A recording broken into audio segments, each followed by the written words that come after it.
So ಕ್ರಾಂತಿ ಬಿಟ್ಟರು ಕರ್ಮ ಬಿಟ್ಟಿಲ್ಲ ಅನ್ನೋದನ್ನ ರಿಯಲ್ ಲೈಫಲ್ಲೂ ತುಂಬ ಸರ್ತಿ ನೀವು ಪ್ರೂವ್ ಮಾಡಿದ್ದೀರಾ.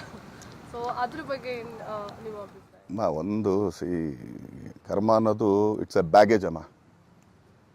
What you feel you get it. ಆಮೇಲೆ ಇವತ್ತಿನ ಇದರಲ್ಲಿ ಮೊದಲೆಲ್ಲ ಹೇಳೋರು, ಆ್ಯಕ್ಚುಲಿ ನಾವೆಲ್ಲ ಸಣ್ಣವರಿದ್ದಾಗ ನಮ್ಮ ಅಜ್ಜಿ ತಾತ ಇಲ್ಲ ಯಾರೋ ದೊಡ್ಡವರು ಹೇಳೋರು, ಈಗೆಲ್ಲ ನೀನು ಮಾಡ್ತಿದ್ಯಾ ಇದು ಮುಂದಿನ ಜನ್ಮಕ್ಕೆ ನಿನ್ನ ಕರ್ಮ ಇರುತ್ತೆ ಅಂತ ಅಂದ್ಬಿಟ್ಟು. ಯಾಕಂದ್ರೆ ಅವಾಗ ಮುಂದಿನ ಜನ್ಮಕ್ಕೆ ಕ್ಯಾರಿ ಆಗ್ತಾಯಿತ್ತಂತೆ. ಈಗ ಅಲ್ಲೇ ಇಡ್ರೆ ಅಲ್ಲೇ ಬೊಮ್ಮ ನಮ್ಮ ಅವ್ನು ಏನು ಮಾಡೋನೋ ಇಲ್ಲಿ ಮುಗಿಸ್ಬಿಟ್ಟು ಇಲ್ಲೇ ಹಾಕ್ಬಿಟ್ಟು ಮನೇಲಿ ಇಲ್ಲಿಗೆ ಹೋಗ್ಬೇಕು ಅಷ್ಟೇ. ಇನ್ನೇನು ಮುಂದಕ್ಕೆ ಎತ್ಕೊಂಡು ಹೋಗಿಲ್ಲ. ಲರ್ನ್ ಟು ಫೈಟ್ ಅಲೋನ್ ಅಂತ ಜೀವನದಲ್ಲಿ ನಿನ್ನ ಸಾಥ್ ಯಾರು ಬರಲಿಲ್ಲ ಅಂದರೆ ನಿನಗೆ ನೀನೇ ಮೋಟಿವೇಟ್ ಮಾಡ್ಕೋಬೇಕು. ಸೊ ಅದ್ರ ಬಗ್ಗೆ ನಿಮ್ಮ ಅಭಿಪ್ರಾಯ? ಒಳ್ಳೇದಮ್ಮ ಅದು. You should don't have means ನಿಮಗೆ ಯಾರ್ದು ಕ್ರೆಡಿಟ್ ಇರಬಾರ್ದಮ್ಮ. ಇವನಿಗೆ ನಾನು ಮಾಡಿದೆ, ಇವನಿಗೆ ನಾನು ಮಟ್ಟಿದೆ, ಅವ್ನಿಗೆ ಇದನ್ನು ಮಾಡಿದೆ, ಯಾಕೆ ತೊಗೊಳ್ತೀರ ಅದನ್ನಮ್ಮ? ಆ್ಯಕ್ಚುಲಿ ಒಂದು ಹೇಳ್ತೀನಮ್ಮ, it is whatever it is. ನನಗೆ ಒಂದೇ ಒಂದು ನನಗೆ ಆಗದಿರೋ ವರ್ಡ್ ಅಂದರೆ ನನ್ನ ಲೈಫಲ್ಲಿ ನಾನು ಸುಮಾರು ಜನಕ್ಕೆ ಹೇಳ್ತೀನಿ ಅದನ್ನು. ನಾನು ನೀನು ನೋಡ್ಕೊಂಡೆ ಅಂತಂದರೆ ನಂಗೆ ತಡ್ಕೊಳಕ್ಕಾಗಲ್ಲಮ್ಮ. ಅವಾಗ maybe it is at home ತಡ್ಕೊಂಡಿರೋದಾಗ್ಬೋದು, ಯಾವಳೆ ಆಗ್ಬೋದು, ಇನ್ನೊಬ್ಳಾಗ್ಬೋದು, ಮತ್ತೊಂದು ಆಗ್ಬೋದು, ಎತ್ತಾಯನೇ ಆಗ್ಬೋದು. ನಾನು ನೀನು ನೋಡ್ಕೊಂಡಾದಾಗ ತಪ್ಪು ಅನ್ನಿಸ್ಬಿಡುತ್ತಮ್ಮ ಅದು. ಓಕೆ, ಎಲ್ಲಿಗೆ ನೋಡ್ಕೊಂಡ್ರಿ? ಓಕೆ, ನಾವು ಸಣ್ಣವರಾಗಿದ್ವಿ 18 ವರ್ಷದ ತನಕ. ಆಮೇಲೆ 18 ವರ್ಷದಿಂದ ನಮ್ಮ ಮಂಡಿ ನಾವೇ ತೊಗೊಳಕ್ಕಾಗದ್ವಾ?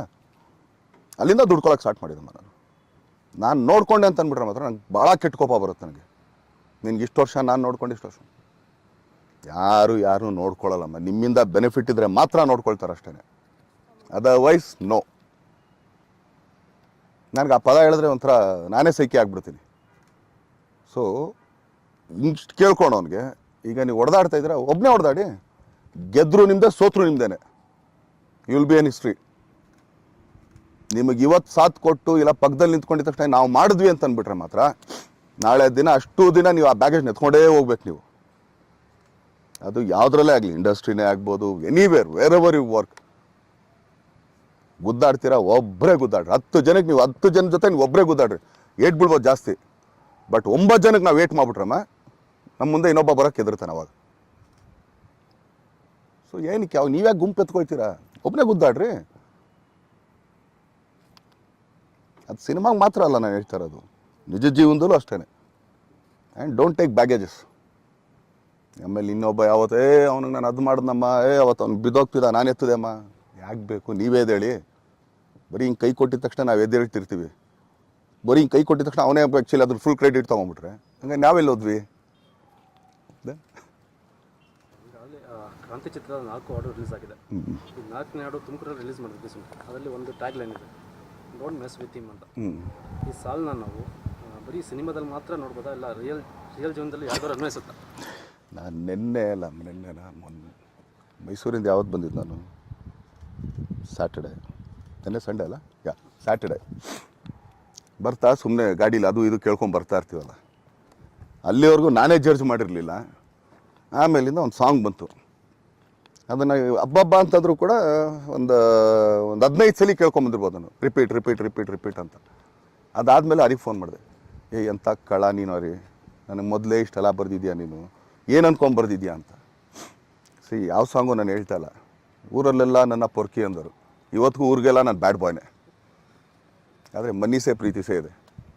ಆ ಸಾಂಗ್ ಇನ್ನೊಂದ್ಸಲಿ ಕೇಳಿ, ನನ್ನ ಲೈಫಿಗೆ ತುಂಬ ಚೆನ್ನಾಗಿ ಮ್ಯಾಚ್ ಆಗುತ್ತೆ ಅದು. ಸೊ ಹಂಗಾರೆ ಏನು ಅಂದ್ಕೊಳ್ತೀರ? ನನಗೆ ತಾನೆ ಹಂಗೇನೆ ಡೋಂಟ್ ಮೆಸ್ ವಿತ್ ಹಿಮ್ ಅಂತಂದರೆ ಮೇ ಬಿ ಆ್ಯಕ್ಚುಲಿ ಈಗ ನಿಂತ ನೋಡೋ ಯಜಮಾನ ನೀವು ನೋಡ್ಬೋದು, it's A soft version of Darshan ಅಂತಲೇ ಎಲ್ಲರೂ ಅಂತಾರೆ. ಇದು ನಾನು ಅಷ್ಟು ನನ್ನ ಫ್ರೆಂಡ್ಸ್ಗಳು ಕೇಳಿದ್ಮೇಲೆ ಅಂದರು, ಇಲ್ಲ ದರ್ಶನ್ ಇದು ನಿಂದು ರಫ್ ವರ್ಷನ್ ಇದು ಅಂತಂದ್ಬಿಟ್ಟು. ಸೊ ಬಟ್ ದರ್ಶನ್ಗೆ ಅಂತಲ್ಲ, ಅದು ಕ್ರಾಂತಿಗೆ ಬರೆದಿರೋದು ದರ್ಶನ್ಗೆ. ನಿಮ್ಮ ಸೆಲೆಬ್ರಿಟಿಗಳು ಎಲ್ಲರೂ ಅದನ್ನ ಹೇಗೆ ಅನ್ಕೊಂಡಿದ್ದಾರೆ ಅಂದರೆ don't mess with the boss ಅಂತ ಹೇಳ್ಕೊಂಡು ಹೋಗ್ತಿದ್ದಾರೆ. ಅವರು ಹೆಮ್ಮೆಯಿಂದ ಹೇಳ್ತಿದ್ದಾರೆ. ಸೊ ಅದಕ್ಕೆ ಅವ್ರಿಗೆ ಒಂಥರ ಅಲ್ಲ ಒಂದೇನಾಗುತ್ತೆ ಮೆಸ್ ಅನ್ನೋದಕ್ಕೆ.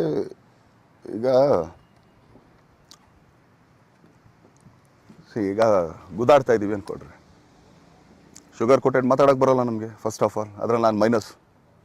ಚೆನ್ನಾಗಿಲ್ಲ ಮುಗಿದೋಯ್ತು ಅಲ್ಲಿಗೆ. ಬಟ್ ಅದು ಚೆನ್ನಾಗಿಲ್ಲ ಹೇಳೋದು ನಾನು ತುಂಬ ಇಲ್ಲ, ಇದು ಹಿಂಗಲ್ಲ, ಇದು ಹಂಗೆ ಮಾಡ್ಕೊಂಡಿದ್ದೀನಿ, ಈ ಥರ ಮಾಡಿ ಹಿಂಗೆ ಮಾಡಿದರೆ ತುಂಬ ಚೆನ್ನಾಗಿತ್ತು ಅಂತಂದರೆ ಅಷ್ಟು ಕೋಟೆಡಾಗಿ ನಾನು ಮಾತಾಡೋಕ್ಕೆ ಬರೋಲ್ಲ. ಚೆನ್ನಾಗಿ ಯಾವ ಎದಳಲ್ಲಿ ಸಗಲಾಗಿಲ್ಲ ಇದು ಡಬಾ ಥರ ನನ್ನ ಮಗ ನೀನು ಅಂತಂದು. ಸೊ ಆ ಶುಗರ್ ಕೋಟೆಡ್ ಕಲಿಬೇಕು ಅಂದ್ಕೊಂಡೆ. ಬಟ್ ಕಲ್ತ್ರೆ ಈಗ ನನ್ನ ಸೆಲೆಬ್ರಿಟಿಗಳು ಫಸ್ಟು ಬೇರೆ ಉಗಿಯೋದು ಬಿಟ್ಬಿಟ್ರು, ಅವರೇ ಉಗಿತಾರೆ, ಇದು ನೀನಲ್ಲ, ಬಾ ಎದ್ದೇಳು ನೀನು ಈ ಕಡೆ ಸೈಡ್ಗೆ ಅಂತಂದ್ಬಿಟ್ಟು. ಸೊ ಹಂಗೆ.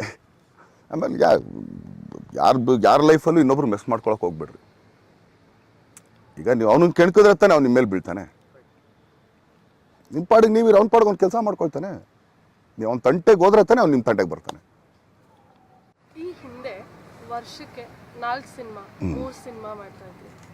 ಇವಾಗ ವರ್ಷಕ್ಕೆ 1 ಸಿನಿಮಾ ಅನ್ನೋ ಥರ ಆಗಿದೆ. ಅಟ್ಲೀಸ್ಟ್ ಒಂದು ಇಲ್ಲ ಇಲ್ಲಮ್ಮ, ವರ್ಷಕ್ಕೆ ಆಯಿತು. ನೀವು ಹೇಳಿದಾಗ ನೀವು ಹೇಳಿದ ಅರ್ಥ ಆಯಿತು. ವರ್ಷಕ್ಕೆ 4 ಸಿನಿಮಾ ಮಾಡ್ತಿದ್ವಮ್ಮ ಅವತ್ತು ಹೆಂಗೆ ಮಾಡ್ತಾಯಿದ್ವಿ ಅಂತಂದ್ರೆ ಅಮ್ಮ, 1-1.5 ತಿಂಗಳು ಅಂದರೆ 30 ದಿನ 45 ದಿನದಲ್ಲಿ ಒಂದು ಸಿನಿಮಾ ಮುಗಿತಾಯ್ತಮ್ಮ. ಯಾಕೆಂದರೆ ಸ್ಪೀಡ್ ಹಂಗಿತ್ತು, ಮಾನಿಟ್ರ್ಗಳಿರಲಿಲ್ಲ. ಸೊ ಕೆಲಸದ್ದು ಇದು ಏನು ಕ್ವಾಲಿಟಿ ವೈಸ್ ಆಗಲಿ ನಾವು ಕನ್ನಡ ಕನ್ನಡ ಅಂತಂದ್ಬಿಟ್ಟು ಒಂದು ಚೌಕಟ್ಟು ಹಾಕ್ಕೊಂಡು ಆ ಚೌಕಟ್ಟಲ್ಲೇ ಮಾಡ್ತಾಯಿದ್ವಿ. ಅದರಿಂದ ಸ್ವಲ್ಪ ದೊಡ್ಡದಾದರು. ಈಗ 2 ದಿನ ಫೈಟ್ ಮಾಡ್ತಾಯಿದ್ದು, ಈಗ ಬೇಡಮ್ಮ ಮೆಜೆಸ್ಟಿಕಲ್ಲಿ ನಾನೇ ಸಾಂಗ್ ಅಮ್ಮ, ಒಂದು ಓಪನ್ ಇಂಟ್ರಡಕ್ಷನ್ ಸಾಂಗ್ ಒಬ್ಬ ಹೀರೋದು ಎಷ್ಟು ದಿನದಲ್ಲಿ ಮಾಡಿರ್ಬೋದು ಹೇಳಿಮ್ಮ ಆ ಸಾಂಗ್ನ? ಅಂದಾಜು ಹೇಳಿಮ್ಮ, ಅಂದಾಜು ಸುಮ್ಮನೆ ಕ್ಯಾಶುವಲಿ ಒಂದು ವರ್ಕ್ ಒಂದು ಸಾಂಗ್ ಅಂದಾಗ. ಒಂದು ಸಾಂಗ್ಗೆ ಎಷ್ಟು ದಿವಸ ಆಗುತ್ತೆ? ಅಲ್ಲ, ಇವತ್ತೆಲ್ಲ ನಾವು ಆ್ಯಕ್ಚುಲಿ 4 ದಿನ 5 ದಿನ ಹಿಂಗೆಲ್ಲ ತೊಗೊಳ್ತಾ ಇದ್ದೀವಿ. ಸೊ ಅದೆಷ್ಟು ದಿನ ಮಾಡಿರ್ಬೋದು ಹೇಳಿ? ಒಂದೇ ದಿನಮ್ಮ. ಬೆಳಗ್ಗೆ ಸ್ಟಾರ್ಟ್ ಮಾಡಿದ್ವಮ್ಮ, ಸಾಯಂಕಾಲ 6 ಗಂಟೆಗೆ ಸಾಂಗ್ ಮುಗಿದೋಯ್ತಮ್ಮ. ನಾನೇ ಕೂಡ ಹಂಗೇನೆ ಮುದ್ದು ಮನಸ್ಸೆ ಪೆದ್ದು ಮನಸ್ಸೆ 1.25 ದಿನ ಸಾಂಗ್ ಅದು. ಆಮೇಲೆ ತಂಗಾಳಿ ಮೇಲೆ ಬಂದು ಅದು ಮಾತ್ರ 1.25 ದಿನ, ಯಾಕಂದರೆ ಸ್ವಲ್ಪ ಸೈಕಲ್ ಹಾಕ್ಕೊಂಡಿದ್ದೆ ನಾನು, ಡ್ಯಾನ್ಸ್ ಬರ್ತಾ ಇರಲಿಲ್ಲ ಹಂಗೆ ಅವಾಗ. ಬಟ್ ಅಂದ್ರೆ 1.25 ದಿನದಲ್ಲಿ ಆ ಸಾಂಗ್ ಮುಗಿಸಿದ್ವಿ. ಏನಕ್ಕೆ ಅದು? ಬಿಕಾಸ್ ಅವತ್ತು ತಂದ್ಕೊಡ್ತಾ ಇದ್ದಿದ್ದು ಇಷ್ಟು ಫಿಲಿಮ್ ಇದೆ, ಇಷ್ಟರಲ್ಲೇ ಮುಗಿಸ್ಬೇಕಾದ್ರೆ ಆ ಸ್ಪೀಡ್ ಇತ್ತು ಅವತ್ತು. ಇವತ್ತು ಮಾನಿಟ್ರ್ ಬಂದಿದೆ ಅಮ್ಮ. ಮಾನಿಟ್ರ್ ಡೈರೆಕ್ಟ್ರು ನೋಡ್ತಾ ಇರಲ್ಲಮ್ಮ, ಅವ್ನ ಹಿಂದೆ ಯಾರೋ ಅವ್ನ ಫ್ರೆಂಡ್ ಬಂದಿರ್ತಾನೆ, ಇಲ್ಲಿ ಅವಳ ಕೂತಿರ್ತಾಳೆ, ಅಲ್ಲಿ ಅವನು ಇರ್ತಾನೆ, ಕೆಲ್ಸಕ್ಕೆ ಬಾರ್ದೇ ಇರೋರು ಇರ್ತಾರೆ. ಈಗ ಮಾನಿಟ್ರ್ ಮುಂದೆ ಕೂತಾಗ ಅಲ್ಲಿ ಅಷ್ಟು ಜನ ಡೈರೆಕ್ಟ್ರುಗಳಿರ್ತಾರೆ. ಅಲ್ಲಿ ಮಾಡಿದ್ಬಿಟ್ಟು ಬಂದು ಇಲ್ಲಿ ಕೂತ್ಕೊಂಡು ಕರೆಕ್ಷನ್ ನೋಡು, ಕರೆಕ್ಷನ್ ಆದಮೇಲೆ ಇವನೆಲ್ಲೋ ಬಿಟ್ಟವನೆ 1 ಮೋರ್, ಅವನೆಲ್ಲೋ ಬಿಟ್ಟವನು 1 ಮೋರ್. ಅವತ್ತು ಬೆಳಗ್ಗೆ ಪ್ರೊಡ್ಯೂಸರ್ ನಮಗೆ ಆ್ಯಕ್ಚುಲಿ ಅವಾಗ ರೀಲ್ ಇತ್ತಮ್ಮ, ಫಿಲ್ಮ್ ಇದ್ದಿದ್ದು.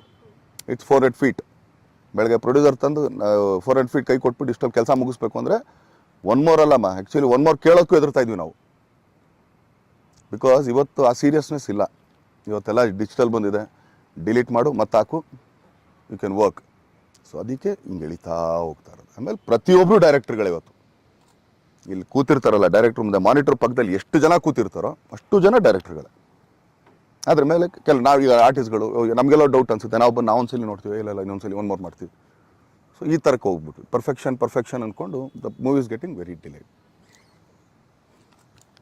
ನೀವು ಇಷ್ಟೊಂದು ಸಿನಿಮಾ ಮಾಡಿದ್ದೀರಾ, ಇದು ಕ್ರಾಂತಿ 56ನೇ ಸಿನಿಮಾ, ಇಂದ 55 ಸಿನಿಮಾ ಇದೆ.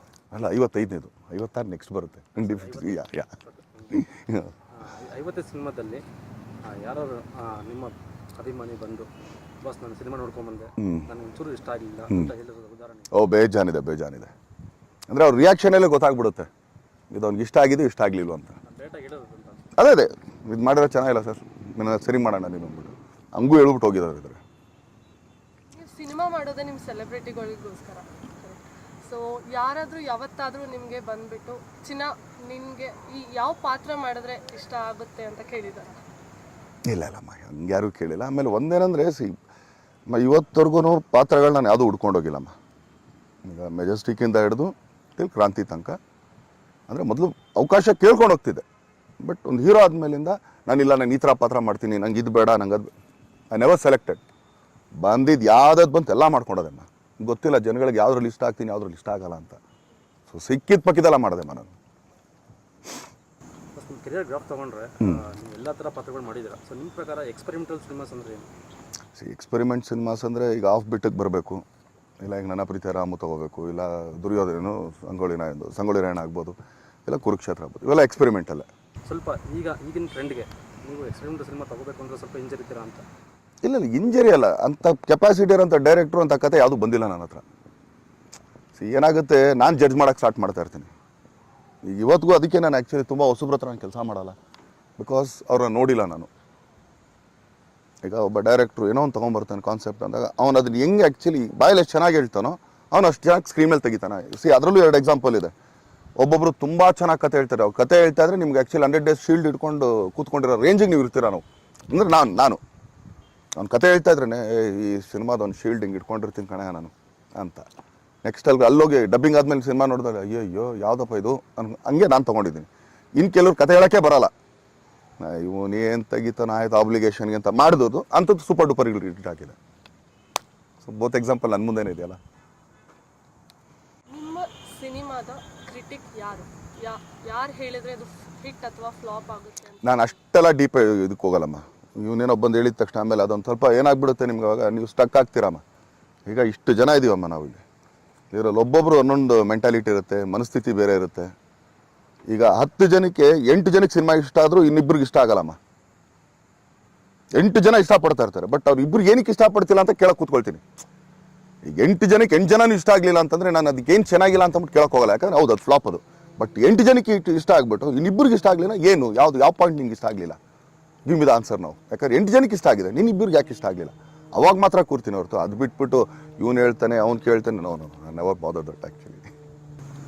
ನಿಮ್ಮ ಅಭಿಮಾನಿಗೆ ಹೇಳ್ತಾ ಇದ್ದೀನಿ, ಆಗಾಗ ಕೆಲವು ಕಾಂಟ್ರವರ್ಸೀಸ್, ನೆಗೆಟಿವ್ ನ್ಯೂಸ್ ನಾವು ನೋಡ್ತಾನೆ ಇರ್ತೀವಿ. ಅದರಲ್ಲಿ ಯಾವ್ದು ಸುಳ್ಳು